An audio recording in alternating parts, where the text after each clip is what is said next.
Bueno, entonces la agenda son varios, bueno, me vuelvo atrás que ahora sí arrancó. Esta es la portada de la presentación. Y la agenda es la siguiente. Voy a hablar como en un orden de ideas, ¿no? Son temas que ustedes van a verlos como algo sueltos, pero los traté de acomodar para que tuvieran una secuencia. Voy a hablar un poco de la ingeniería civil, ¿cierto? Para que los que no son ingenieros civiles sepan un poco de a qué se dedica un ingeniero civil y cómo se vincula eso con la ingeniería offshore, la ingeniería marina. Voy a hablar un poco de estructuras offshore, que es pues, mi área de trabajo. ¿Cuál es la metodología que se sigue para el diseño de estructuras offshore? Y cuáles son los insumos que yo necesito para hacer un diseño. Entre ellos el potencial eólico, ¿cierto? Como un paso. Cómo con asocios de mis colegas que son expertos en la parte oceanográfica y en la parte de variables ambientales, pues se puede llegar a una caracterización detallada de ese potencial. Luego, pues se lleva a la parte de carga, cuáles son las fuerzas que yo uso para el diseño de las estructuras. Hablaré un poco de materiales. En eso, pues me enfocaré en la última investigación, que son las cimentaciones flotantes con concretos ligeros. Cuáles son los pasos de predimensionamiento, cuál es el paso siguiente, la evolución natural del diseño, es llevar esa estructura a un análisis computacional, interacción fluido-estructura, que eso se llama CFD, Computational Fluid Dynamics, y pues un análisis de esfuerzos y deformaciones, y cierro al final con algunos trabajos que hemos realizado. Los voy a enunciar, les voy a mostrar unas páginas que de pronto les pueden ser de mucho interés, pues para motivarlos a que se alineen a esta área de trabajo. Pues bueno, la ingeniería civil, ¿qué es? Ustedes saben que yo soy el asesor de la parte del capítulo estudiantil de la ASCE, y pues me tomé la libertad de citarlo, porque la ASCE es la Asociación de los Ingenieros Civiles en Estados Unidos y pues que permeó a nivel mundial, y pues en Colombia tenemos nuestra regional y tenemos los capítulos estudiantiles. Allá está una definición, dice que los ingenieros civiles diseñan, construyen y mantienen los fundamentos o los cimientos de la sociedad moderna. ¿Qué involucra eso? Las vías, los puentes, las plantas de tratamiento potable, los sistemas de energía. Cuando digo sistemas es los elementos de transmisión, las torres, la cimentación de esas torres, por ejemplo, los puertos marítimos, los aeropuertos y la infraestructura para el ambiente limpio, ¿no? Solo para decir algunos casos. Y precisamente donde encontré esta cita, ellos dicen allá, desde que usted se levanta, está viendo ingeniería civil, ¿cierto? Usted cuando está durmiendo, se levanta y encuentra su casa, una estructura. Luego va a lavarse los dientes y encuentra ya unas líneas hidráulicas sanitarias donde lavamanos, ¿cierto? El agua que usted consume, allá el sanitario, ¿cierto? Las aguas servidas, todo eso lo hace un ingeniero civil.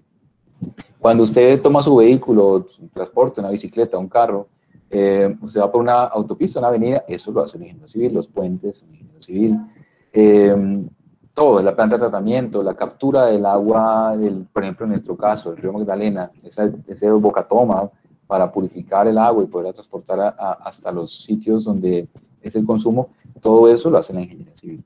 Entonces, aquí nombré algunas áreas, y estoy mostrando los institutos que se dedican al estudio dentro de la ASCE, como les dije, es esa Asociación de Ingenieros Civiles. Entonces está el área de transporte, está el área voy a leer primero las grises, la parte geotécnica de suelos, la parte de ingeniería costera, de puertos, aquí hay un esquema, nos da más o menos la foto de lo que se hace en infraestructura offshore, puertos, la parte de construcción, ambiente, abajo la parte estructural, y en la parte de evaluación de instalaciones y también de medidas, por ejemplo, la parte de topografía, ¿cierto? Entra como un área que trabaja dentro de la ingeniería civil. Y puse en azul dos áreas que son transversales. Una parte es la ingeniería arquitectónica, que es aplicar esos conceptos de la ingeniería civil dentro de las construcciones. O sea, cómo nuestras teorías, nuestros diseños, nuestros materiales pueden entrar a formar parte de ese concepto arquitectónico. Entonces es un asocio, en ese instituto se juntan arquitectos e ingenieros civiles. Y a la mano izquierda ustedes ven que hay un instituto que es asociado a la parte de ingeniería mecánica. También un asocio entre ingenieros mecánicos y estructurales o ingenieros civiles en general, donde ustedes van a ver que allí pues se comparten conocimientos que sean de utilidad para ambos casos. Entonces son como especialidades, son tantas áreas que uno pudiera quedarse describiendo cada una de ellas y los logros en cada una de estas áreas pues por mucho tiempo. Yo les voy a hablar particularmente del instituto de la parte estructural y la parte de ingeniería costera, pero seguramente transversalmente se tocarán algunos temas que van a permear algunas de las otras áreas dentro de la ingeniería civil. Y hay muchas más. Pero bueno, hablemos de qué es la ingeniería offshore. Entonces, la ingeniería offshore también la tomé de una definición que me pareció muy interesante de la página offshoreengineering.com. Dice que la ingeniería offshore es la disciplina de la ingeniería que tiene que ver con el diseño y la construcción de estructuras. Yo con esa parte dije, bueno, ahí casa un ingeniero civil, pero clarito, diseño y construcción de estructuras que tienen como objetivo trabajar en una posición estacionaria en un ambiente marino. El ambiente marino puede ser adentro del mar o puede ser en la costa, ¿no? Pero entonces, como es offshore, estamos hablando que ya es fuera. La mayoría de las estructuras offshore son usadas hoy en día en la extracción de crudo y de gas. Ustedes saben que esos son dos procesos que van de la mano. Cuando se hace una extracción del crudo, eso está en unas bolsas allá dentro del interior de la tierra, perdón la redundancia, y hay un gas, ese gas tristemente a veces se quema y otras veces se aprovecha y se traslada al consumo de la gente. Entonces ustedes ven que hay un tema de infraestructura muy importante y pues ahí entra la ingeniería civil. Al día de hoy, como les dije, hay un reto y las empresas que se dedican a esta parte del crudo, del petróleo, se están dando cuenta que las tendencias europeas, norteamericanas, bueno, ya últimamente no casi, pero a nivel mundial se está viendo en que capaz que la solución de la energía no es el petróleo, ni es la gasolina, ni lo que estamos haciendo para movernos, sino que está tendiendo a otras alternativas, energías limpias, renovables, como la energía solar, la energía eólica, las algas, ¿cierto? Estamos viendo también el tema del oleaje, de la energía marina, y hoy tuve una reunión donde me dijeron otro tipo de energía que yo no conocía. Hay una cantidad de fuentes de energía que nosotros, por estar enfocados hacia el tema del crudo y del petróleo, olvidamos y no tuvimos en cuenta y no se desarrollaron, les digo yo, a tiempo, esas otras fuentes de energía que pues al día de hoy no tienen la eficiencia que deberían tener, pero claro está, porque llevan una evolución que ha sido pues lenta debido a que no ha sido adoptado a nivel mundial. Pero eso va a cambiar, ya más adelante les mostraré una figura en donde se ve ese interés. Entonces, dentro de las estructuras offshore, ustedes ven aquí que hay diferentes componentes. Aquí pues, comenzaré por las de la izquierda, que son las plataformas que son apoyadas en la base. Hay unas plataformas tipo jacket, que son, como hagan de cuenta, como un conjunto de elementos de armadura, ¿cierto? Que es como una torre de transmisión eléctrica, pero cimentada en el mar. Tenemos las plataformas basadas en gravedad, o sea, trabajan con el peso mismo de la plataforma para lograr unas ciertas estabilizaciones. Y están las turbinas de viento offshore, ¿cierto? Estas que yo puse a la izquierda pueden ser para aprovechamiento de oil and gas, pero hay un componente muy particular que es de las turbinas eólicas para aprovechamiento energético de viento. Estas pueden ser cimentadas en el fondo marino o pueden ser flotantes. Las del fondo marino son para aguas someras. Estamos hablando de aguas que no tengan una gran profundidad, de tal manera que si yo tengo un pilote o una columna muy, muy extendida, pues sea fácil su montaje, su construcción, ¿cierto? No tendría sentido yo poner una turbina monopilote en una profundidad de 70 metros o más, en donde yo tendría un elemento, un pilote con mucha complejidad para el montaje, sobre todo su cimentación. Entonces ahí es donde empezó el tema de las estructuras flotantes, porque en Europa, allá la plataforma continental pues termina muy pronto y se tienen unos acantilados muy fuertes y pues definitivamente los anclajes en el fondo del mar era una situación bastante difícil de manejar. En Barranquilla tenemos la ventaja de las plataformas que pueden ser cimentadas en el terreno porque tenemos profundidades muy bajas, de 30 metros o algo así, y eso facilita también los costos, que también lo podemos hablar ahorita un poco más adelante. El otro tipo de estructuras son las estructuras que se puede decir como submarinas. Allí pues están las plataformas flotantes, que son para algún tipo de mantenimiento, almacenamiento de las extracciones, ciertos elementos que se usan. Ya les voy a mostrar un esquema. y todo lo que es la red de tuberías, desde donde está el elemento que captura la energía o el petróleo y el gas y lo transmite hacia el continente. Aquí, esta viñeta que puse aquí no es que solamente aplica a las estructuras, aplica para todo esto.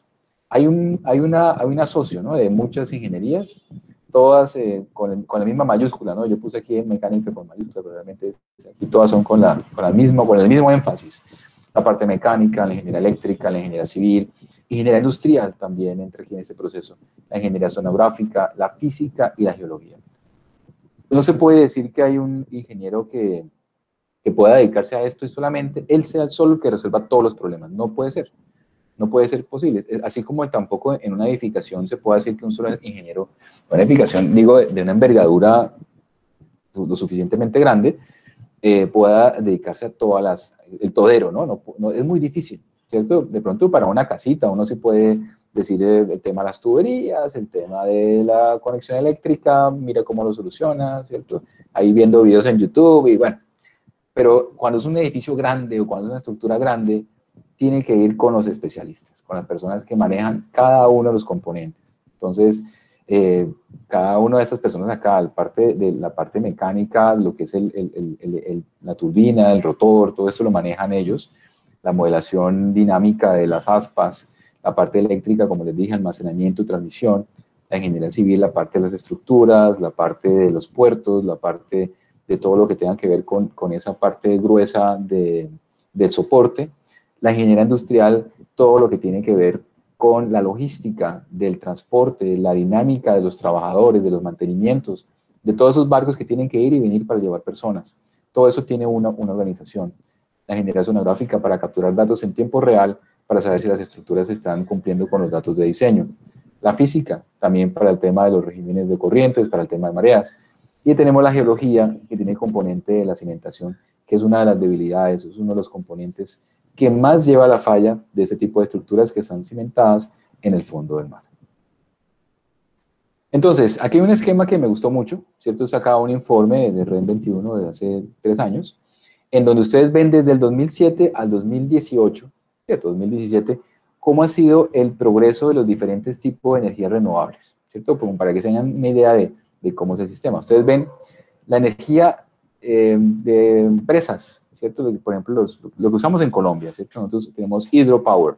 El hydropower es tomar la energía por esas turbinas debido a la caída de un chorro de agua, mueven las turbinas allá y se genera energía eléctrica.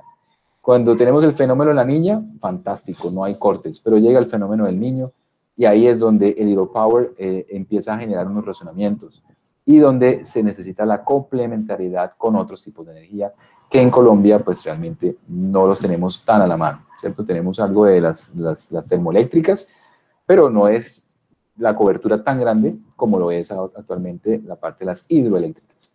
Entonces ustedes ven que se ha mantenido casi que constante, ¿no? Aquí vemos en gigawatts, son alrededor de 1000 gigawatts.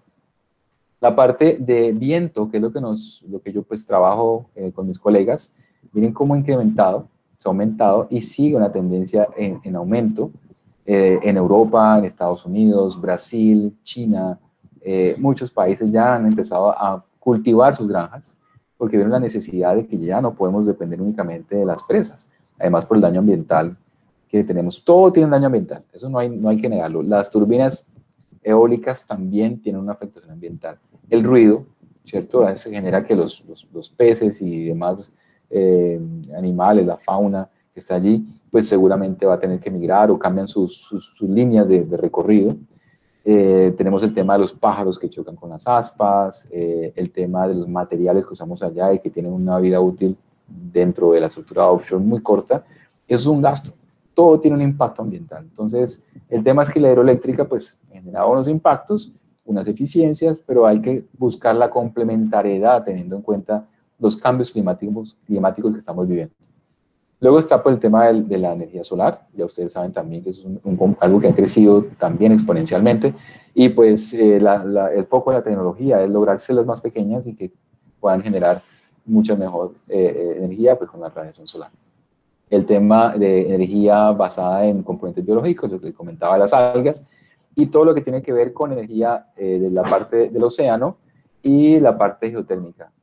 de la Tierra. Ustedes saben que a medida que yo aumento la profundidad en la Tierra, aumento 1 grado por cada 10 metros. Entonces, todo eso se traduce en que yo puedo aprovechar la energía que está almacenada en la Tierra. Todo dentro de un equilibrio, ¿no? Un consumo balanceado, no la sobreexplotación, algo que sea balanceado y que cuide el medio ambiente, ¿cierto? No podemos ir en contravía de hablar de una solución que es ambientalmente sostenible y hacer un daño masivo en el ambiente.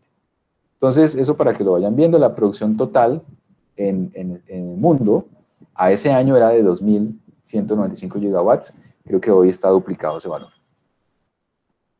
Bueno, hablemos un poco de estructuras offshore. Entonces, a la izquierda ustedes ven acá una plataforma de extracción de crudo, ¿cierto? Es una de fuente Petrobras. Y a la derecha vemos lo que es una estructura tipo monopilote con las aspas. Es una turbina que se llama de eje horizontal, muy clásica. Yo ahorita les muestro un esquema de los diferentes tipos de turbinas que existen y su eficiencia. Y abajo vemos cuáles son las tipologías de cómo apoyarnos con esas estructuras, ¿cierto? Las estructuras offshore, cómo se apoyan.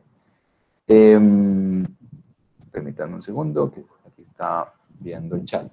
Bueno, está una opción que depende de la profundidad. Ustedes ven aquí que si yo quiero cimentarme en aguas someras, que son de 30 a 200 metros, yo puedo tener unos elementos de anillo en donde yo puedo soportarme en el fondo del mar.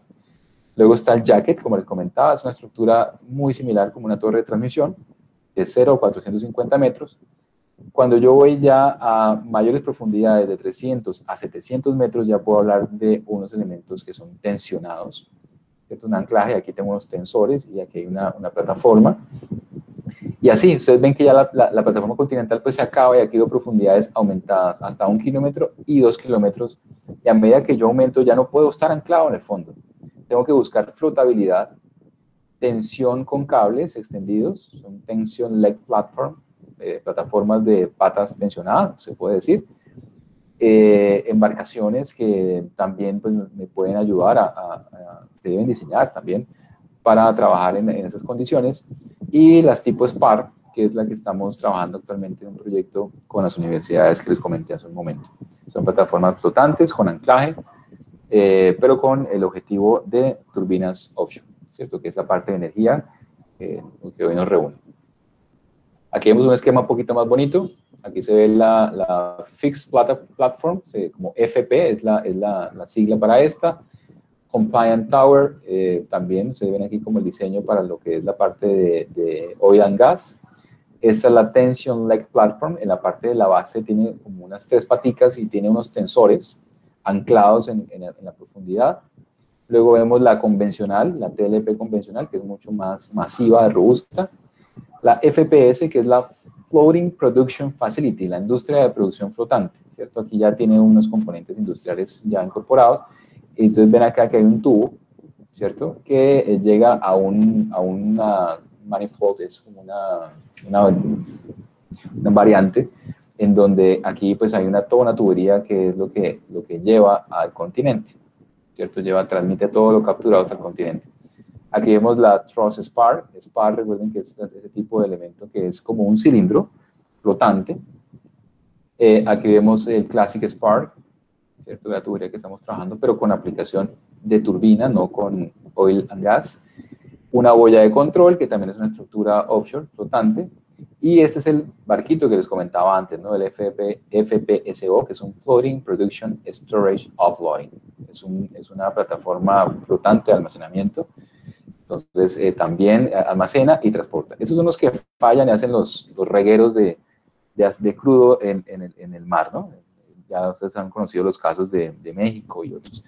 Entonces, hay un tema ahí bastante interesante porque todas esas tecnologías que fueron pensadas para oil and gas se están siendo ahorita utilizadas, las normativas, los análisis, los diseños se están usando ahorita para plataformas de turbinas eólicas. Entonces, hay un camino abonado. Estas industrias del petróleo han invertido millones de dólares en tecnologías y pues ahora estamos recogiendo esos conocimientos, ¿no? Pues con otro objetivo, pero que esperamos que sea para bien. Esta es la gráfica que les había había amenazado en presentarles. Es una gráfica que es extraída de una referencia del 2015, donde ustedes ven ahí la curva del coeficiente de potencia. Entiéndalo como qué tanto producen, ¿cierto? Qué tan eficientes son cada uno de estos tipos de turbinas con sus diferentes aplicaciones, ya sea de eje horizontal y vertical. El eje horizontal fue la que les mostré ahorita, por ejemplo esta que es de 3 palas, y la de eje horizontal es esta, que tiene el eje horizontal y giran alrededor de este eje horizontal, vertical, pero este es vertical y este es horizontal. Entonces ustedes ven allá como la eficiencia, y pues aquí vemos que hay unas que son pues no tan eficientes, a otras pues que se usaban para el tema de granos y demás, y para el tema del agua también, los molinos de viento, los aerogeneradores, con un tipo de eficiencia. Aquí vemos los diaéreos, que son los de eje vertical, los de 3 palas, los de 2 palas y los de una sola pala, ¿cierto? Hay un tema de eficiencia, pues el mejor en eficiencia pues es el aerogenerador de 3 palas, tiene el pico de potencia, ¿cierto? Versus los de 2 palas y una pala. Luego vendría el diareos, o sea, la eficiencia no es la misma, la potencia que puedan generar ellos. Y la potencia viene no solamente porque no es que sea capaz el motor de hacer lo que tiene que hacer, sino que es que el viento es algo que es variable, no siempre llega a la misma dirección, se presentan turbulencias, la estructura de soporte se mueve, hay una cantidad de desafíos que hay que vencer para que esas estructuras puedan llegar a mejorar estas curvas. Este es el coeficiente de potencia ideal en la curva verde. ¿Cierto? Lo que uno buscaría es que el aerogenerador ideal llegara a este coeficiente de 0.6, que es el límite que se define. Entonces no es que estemos muy lejos, ¿cierto? Pero entonces eso se mejora mientras más palas tenga.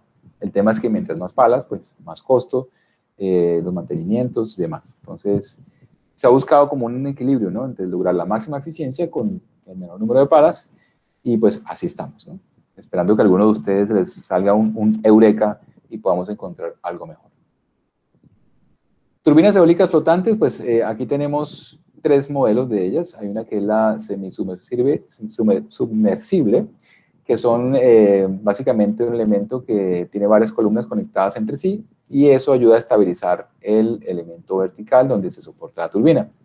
Luego está la tipo SPAR, en donde se aprovecha pues, lo que es el centro de gravedad de estar por debajo del centro de flotabilidad, y aquí también hay una situación de equilibrio. Obviamente necesitamos unos anclajes, como ustedes ven aquí, los moorings, que se deben diseñar. Son 3 anclajes que se utilizan. Entonces, durante el proceso de movimiento por el oleaje y las corrientes, estos cables van a empezar a trabajar más o menos para ayudar a la estabilización de la turbina. El último es el Tension Like Platform. Esos elementos de cables están tensionados constantemente. Pues, obviamente, en el caso 2 solamente trabajarán en algún instante, pero en el caso 3 están todo el tiempo tensionados. Eso pues tiene unas ventajas y unas desventajas, cada una de ellas, y pues todo va a depender del lecho marino, de las capacidades que tenga, de la forma en que ustedes van a transportar la estructura al alta mar, y bueno, y las tecnologías que estén en el momento siendo desarrolladas para mejorar los aspectos de equilibrio. Incluso se ha hablado de sistemas de control de flotabilidad para evitar que los cables tomen un papel y que podamos dejar una turbina básicamente con los cables trabajando simplemente para su posicionamiento, más no para control de estabilidad. Igual ella con el peso y su torre, en principio es estable, eso es lo que se debe garantizar, pero los cables están jugando un papel importante. Entonces, eso es una parte de la investigación que se tiene que desarrollar. Esta mañana estuve en una defensa de tesis de doctorado en esta temática. Hay unos desarrollos bien interesantes de sistemas de control a través de disipadores de tipo amortiguamiento, en donde hay masas que giran alrededor del pilote, de tal manera que si se inclina para un lado, entonces gira esto con un sistema de control y lo estabiliza, ¿cierto? Es una masa variable alrededor, hagan de cuenta como 2 anillos, y me pareció muy interesante, y hay un desarrollo en donde se vean las ventajas y desventajas. Es una tesis de doctorado, tenía ventajas, pues que estabilizaba para corrientes normales, perdón, para eventos extremos, pero para eventos normales no era tan eficiente. Entonces, están en desarrollo. Hay muchas cosas en desarrollo que vienen en camino, pues que ojalá ustedes lleguen a conocer. Bueno, ¿cuál es la metodología que uno sigue para hacer un diseño de una estructura offshore? Primero, bueno, de la estructura y saber dónde la va a montar. Primero, determinar el potencial eólico. Saber si donde yo voy a poner la turbina realmente hay una calidad de viento que me genere a una altura razonable una energía pues, que yo pueda aprovechar. Cuando digo una altura razonable es que de pronto, no sé si ustedes todos conocen, pero el viento, la fuerza y la presión que tenemos del viento aumenta con la altura. Entonces, hay zonas en donde yo puedo tener un potencial muy bueno, pero a 200 metros. Entonces, tendría que hacer una turbina con sus palas que lleguen a esa altura. Y pues al día de hoy ya las hay. Tenemos turbinas en continente que tienen 100 metros de altura, que tienen unas palas de más o menos ese diámetro. Entonces, alcanzan 150 metros. Pero obviamente eso tiene unos costos altísimos. Entonces, lo que uno tiene que hacer es buscar un lugar en donde pueda tener una turbina posicionada a una altura manejable, de tal manera que pueda aprovechar todo el potencial sin tener un excesivo costo. Entonces se identifican esas zonas en el continente o en el mar, en este caso estamos hablando del mar, en donde yo pueda tener un buen potencial eólico. ¿Por qué en el mar? ¿Por qué en el mar y por qué no en el continente? Bueno, en el mar usted tiene todo el espacio que usted quiera. No hay obstrucciones del viento, ¿cierto? Usted no tiene ninguna obstrucción, no hay edificios, no hay árboles, no hay montañas. Entonces tiene el viento para usted solo. Entonces, por eso se piensa en la parte de offshore, tener esa ventaja. Que también tiene sus ventajas, ya les comenté, en la parte ambiental. Y la dificultad del montaje, ¿cierto? En continente, pues simplemente es instalarlo, una cimentación en tierra, pues, los cables de transmisión. En alta mar tendríamos que toda una logística para montarlo. Entonces, es la zona de potencial eólico y saber si es logísticamente viable. Luego se hace un estudio oceanometeorológico, donde se hace una revisión a mesoescala y a escala local. Cuando hablamos de mesoescala es de una cuadrícula de kilómetros, donde se revisa todo el tema de variables climáticas, de temperatura, humedad, roza los vientos, los corrientes, mareas, o sea, se hace todo lo que tiene que ver con variables ambientales oceanográficas. Luego viene el tema de la hidrodinámica local, entonces ahí se hace un énfasis en lo que es los esforzantes que están allí presentes en ese entorno, las corrientes, las olas y las mareas, ¿cierto? Entonces hay unas variaciones dentro del perfil de agua de esas corrientes, donde hay afectación del oleaje, las mareas y los cambios en la afectación para diferentes estructuras offshore se deben revisar, ¿cierto? Y pues saber en qué momentos esos vientos pueden ver afectado pues todos estos esforzantes, ¿no? Luego viene el estudio de la hidromecánica, que es la interacción hidro, que es el agua, y la parte mecánica, que es la estructura. Entonces se revisa la estabilidad de la estructura offshore, hay una revisión de las cargas límite, de cuáles son los máximos valores de carga que se pueden satisfacer allí.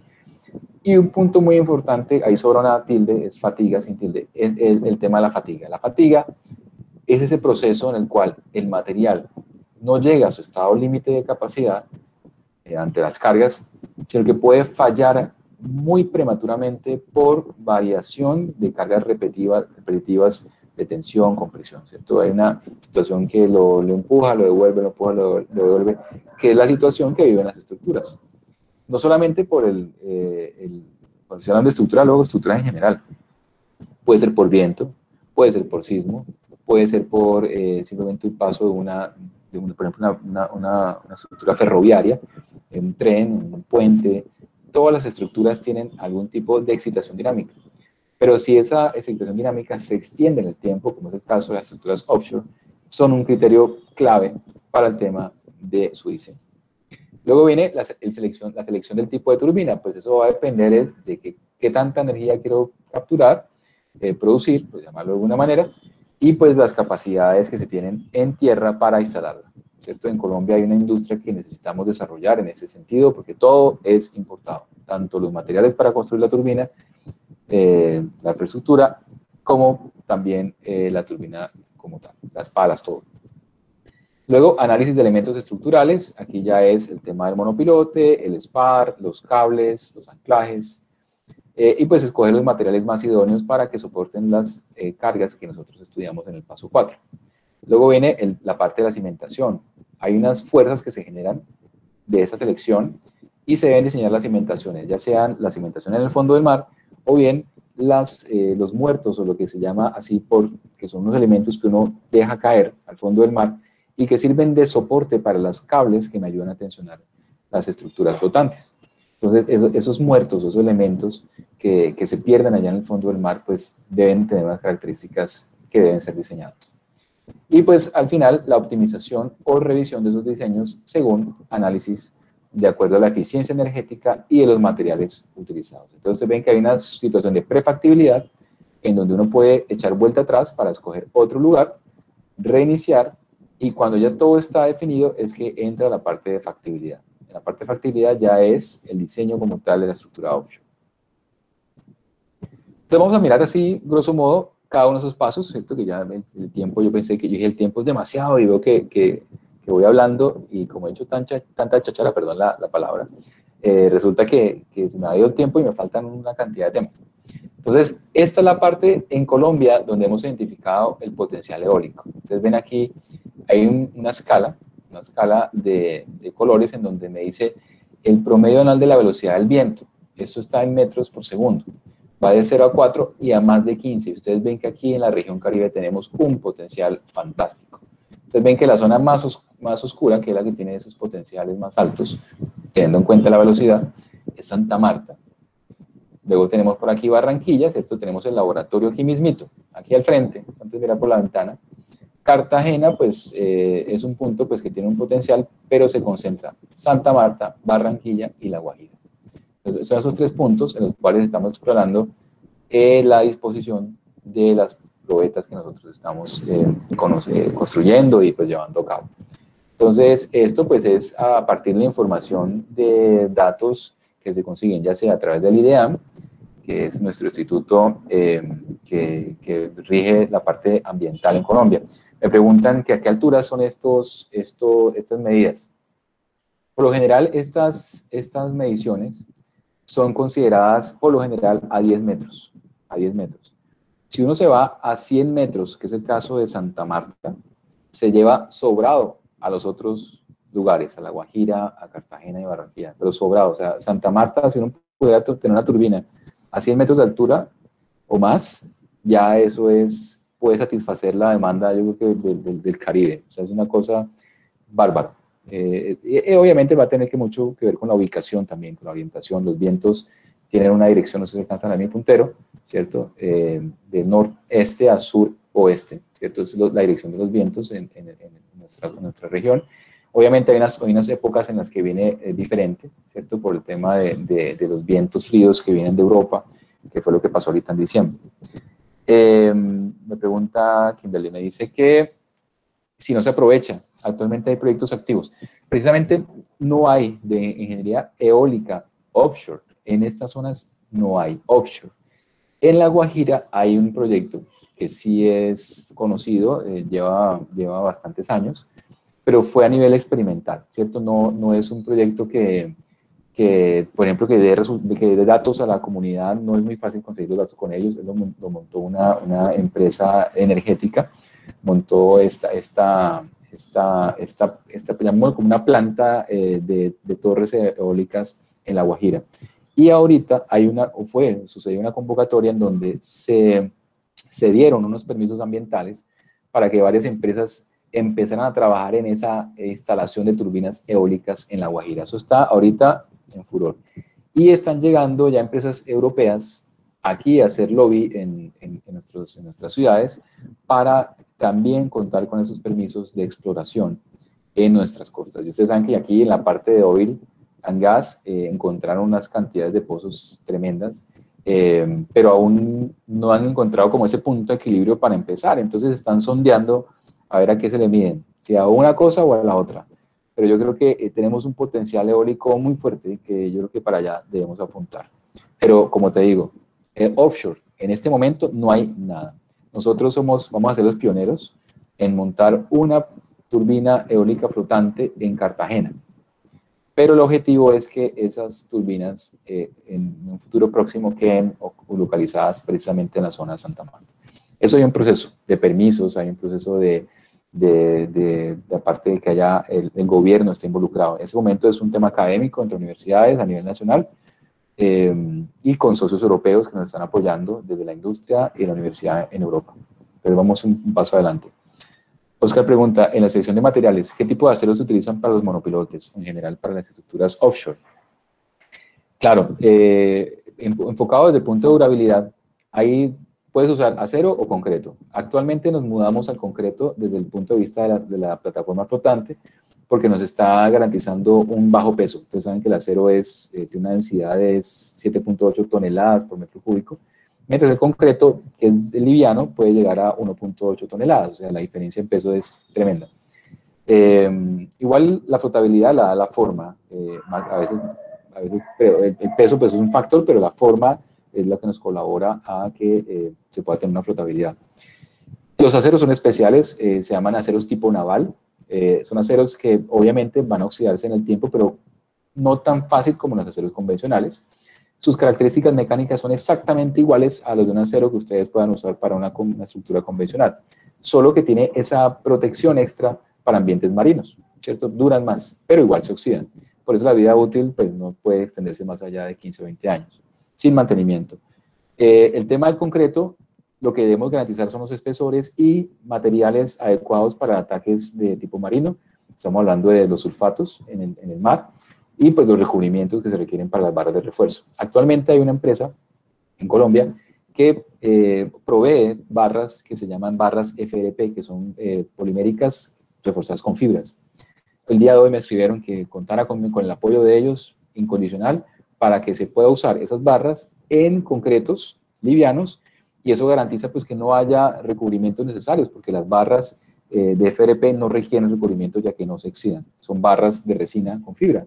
Entonces, ese es un paso que precisamente me alegró mucho hoy, que tenemos la industria nacional involucrada en este proyecto. Para la parte de los concretos tenemos también a empresas como Corona, que provee también estos agregados ligeros que también se van a utilizar. Milton pregunta, ¿a qué factores se le puede atribuir la mayor eficiencia de las turbinas horizontales en comparación con las verticales? Es el tema de la disposición de las aspas. Imagínate que, no sé si, imagínate las pancartas estas donde ponen los avisos comerciales. El viento le llega de frente. Cuando una turbina de eje horizontal, cierto es que no puedo dibujar aquí en esta aplicación que estoy utilizando.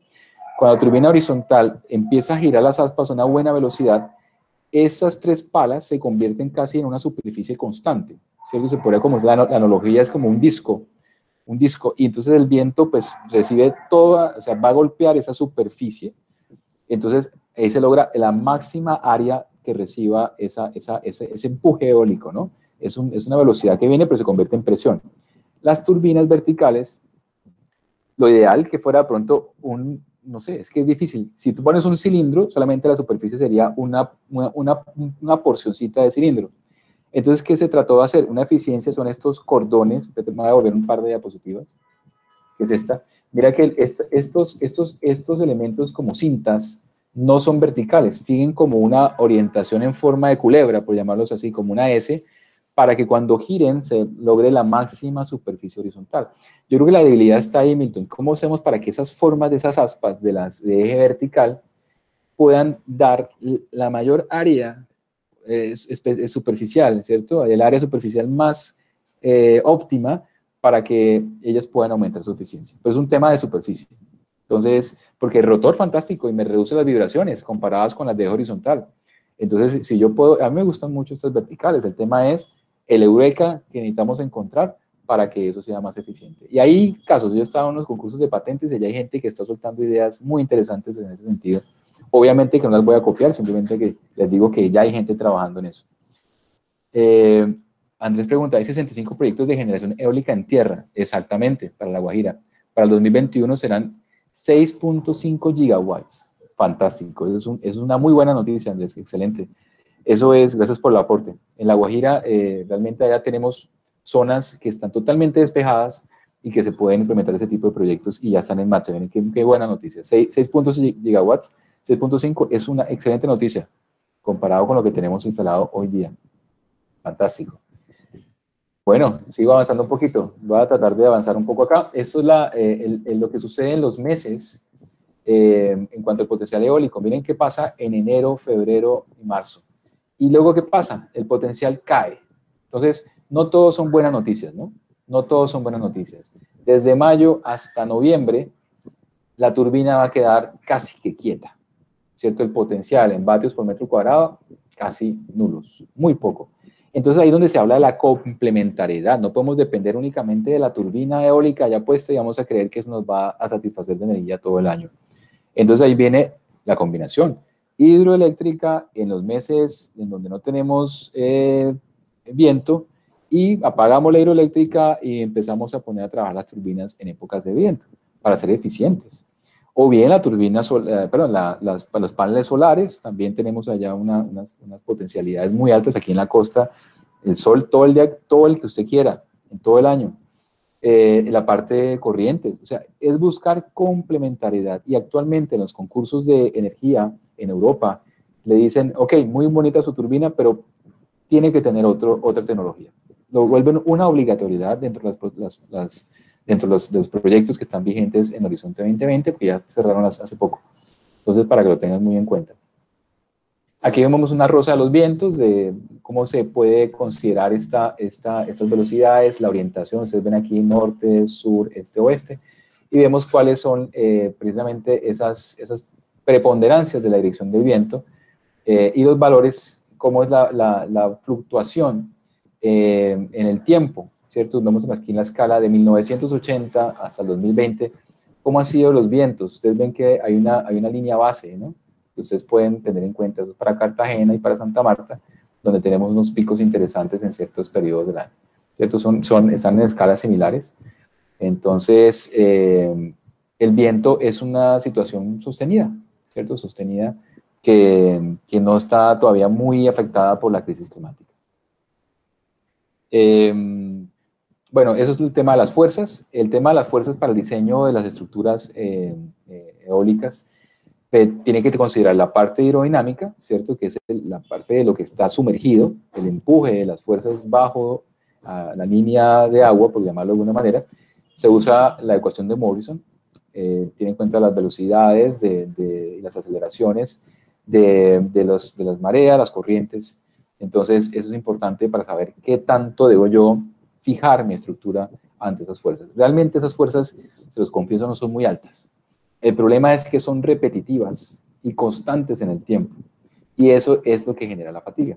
Si ustedes se imaginan, una fuercita de estas genera a lo mucho, 0.5 megapascales. Ustedes saben, un orden de magnitud de esfuerzos, 0.5 megapascales no es nada para un concreto. Y mucho menos para un acero. O sea, las fuerzas son tremendísimamente bajas, pero generan inestabilidad, ¿cierto? Y generan desequilibrio, movimiento, desplazamientos repetitivos. Y eso es lo que genera el daño en las estructuras eólicas offshore. Y lo que comentaba Oscar, que también el ambiente marino no ayuda. Entonces, si tiene cargas repetitivas y degradación de los materiales o las juntas, ¿cierto? Los puntos de conexión de las tuberías metálicas, hasta ahí llegó nuestra estructura.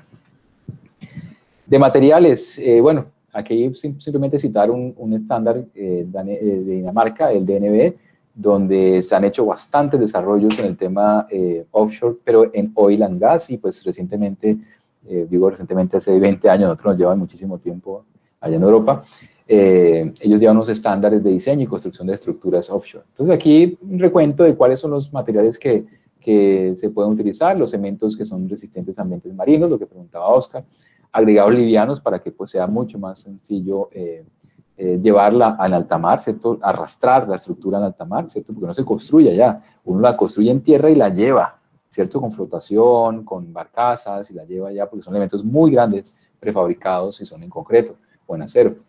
Aditivos, pues una dosificación, concreto reforzado, ya les comentaba, con barras, hay unas lechadas estructurales reforzadas con fibras de acero o con fibras. Bueno, hay varias tipologías de materiales que ustedes pueden utilizar, pero el componente que comentaban aquí en las preguntas acerca del tema de durabilidad es fundamental. diseños de mezcla, pues hay varias normas. Yo les iba a mostrar, estoy atortolados con el tiempo.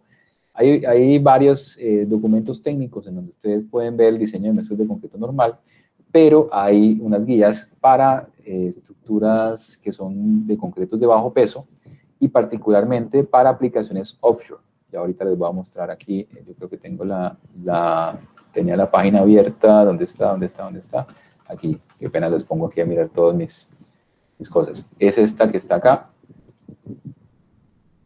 En la ACI, que es el American Concrete Institute, hay un comité del cual yo hago parte, ¿cierto? Que se llama el Offshore and Marine, el comité 357.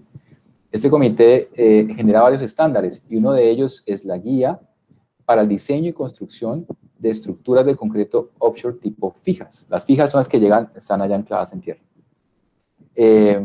Y hay otros documentos, ¿no? Bueno, aquí de lo que ustedes quieran, hay artículos asociados a esta temática. En este caso no hay eventos cercanos, pero ustedes encuentran aquí que hay documentos técnicos que están asociados al diseño de concretos que se usan en estructuras offshore. Si es fijas, las características de durabilidad son muy similares a las que están allá en mar adentro. Bueno, voy a pasar aquí, son simplemente normativas para que sepan que hay un ambiente desde las asociaciones ligadas a la ingeniería civil que están ligadas con esta temática. El predimensionamiento, pues esta es una estructura de las que estamos trabajando ahorita. Esa es más o menos la configuración de lo que es el SPAR, unas alturas específicas, con unos diámetros, unos espesores de pared, que se dimensionan de tal manera que el peso que está acá y el contenido, ¿cierto? Hay un peso que se introduce al fondo de este elemento cilíndrico hueco para que tengamos esa estabilidad de la estructura que da soporte. Esa es la cimentación. Es como decir el pilote, la zapata de lo que es el mástil, por decirlo de alguna manera, y lo que es la superestructura, ¿no? Esto es la base. Y esto es lo que tiene que garantizar una estabilidad, ¿cierto? Las fallas pueden darse en la conexión entre esta cimentación y la estructura o en la superestructura por efectos de fatiga, ¿cierto? Lo que cumple la función de este elemento es garantizar la estabilidad. Hay análisis de CFD, ¿cierto? Que permiten que ustedes a través, por ejemplo, del software ANSYS puedan modelar lo que es la superficie de la estructura flotante, la cimentación y la superestructura. Aquí un videito, pues rápidamente va a mostrar como un par de esquemas, si se permite, a ver si lo puedo ampliar ahorita, que a veces no me dejan por esa barra negra que muestra el Google Slides, pero ustedes pueden que se puede modelar toda la estructura con tema de oleaje. No sé cómo hacer para ampliarlo. No puedo por este mensajito, o sea, hay que salir y me saca la presentación, sí. No, no supe. La idea es que lo puse muy abajo. La idea es que ese video larguito, ahí está. No, hombre, no me deja. La idea es que ese video larguito, pero entonces ustedes pueden buscar Semi-Submersible Floating Wind Turbine y aquí les muestra cómo se modela tanto el flujo del aire para mirar el tema ahí está más o menos como va mostrando la persona que está analizando este video, y también se ve la interacción de los cables con el tema de las corrientes y el oleaje y la marea, ¿cierto? Es un programa que en su versión de Aqua, que es como un paquete adicional a ANSYS, se pueden modelar este tipo de situaciones de CFD, que es Computational Fluid Dynamics. Estos son modelos que requieren bastantes recursos computacionales, pero son herramientas que tenemos a la mano hoy día. Bueno, el tema de fatiga, ya lo comenté un poco, cargas cíclicas, ¿qué es lo que produce? Fisuras, microfisuras en los elementos estructurales que van progresando, en el tiempo van progresando, y eso es lo que me genera más tarde los dolores de cabeza en cuanto a recuperación de estructuras eólicas. Esfuerzos y deformaciones del orden de milímetros hasta 0.4 metros, 1 metro, ¿cierto? En estos casos, dependiendo del nivel de las cargas, ¿no? Las cargas de diseño.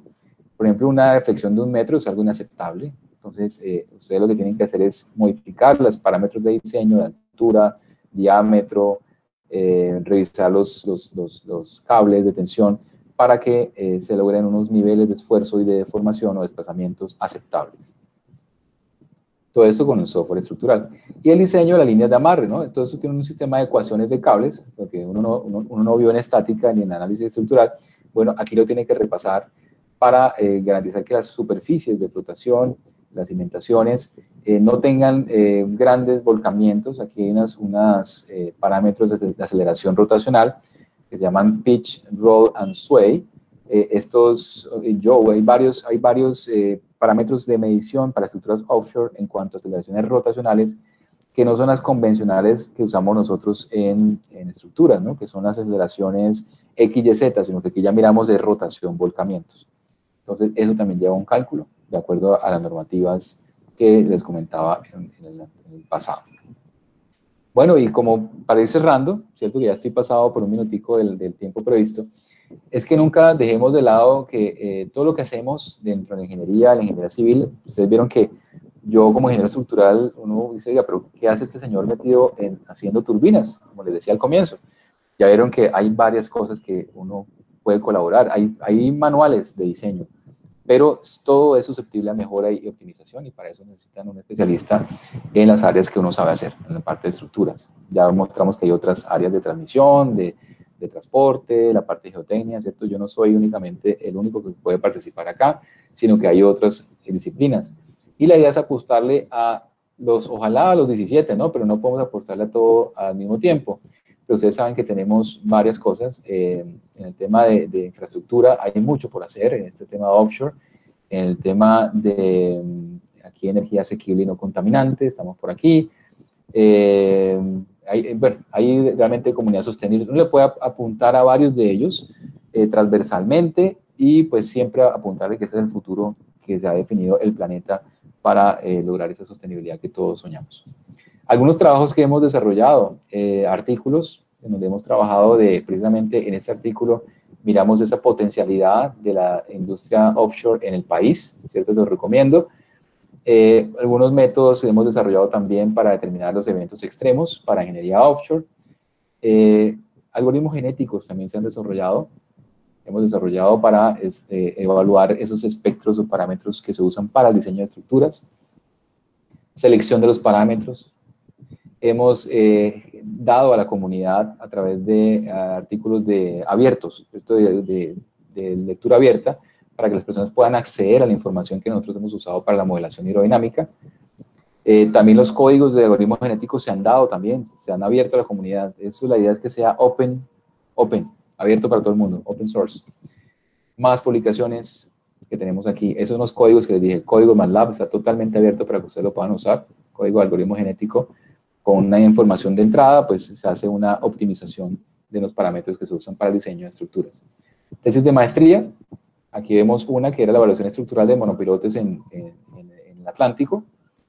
La tesis de maestría que está en marcha de aplicabilidad de concretos aligerados para el diseño de cimentaciones flotantes tipo SPAR, este es el que está en marcha, y está asociado con este proyecto que es el que estamos trabajando en este momento, que es el desarrollo de un prototipo de turbina eólica offshore multipropósito, que incluye energía y maricultura.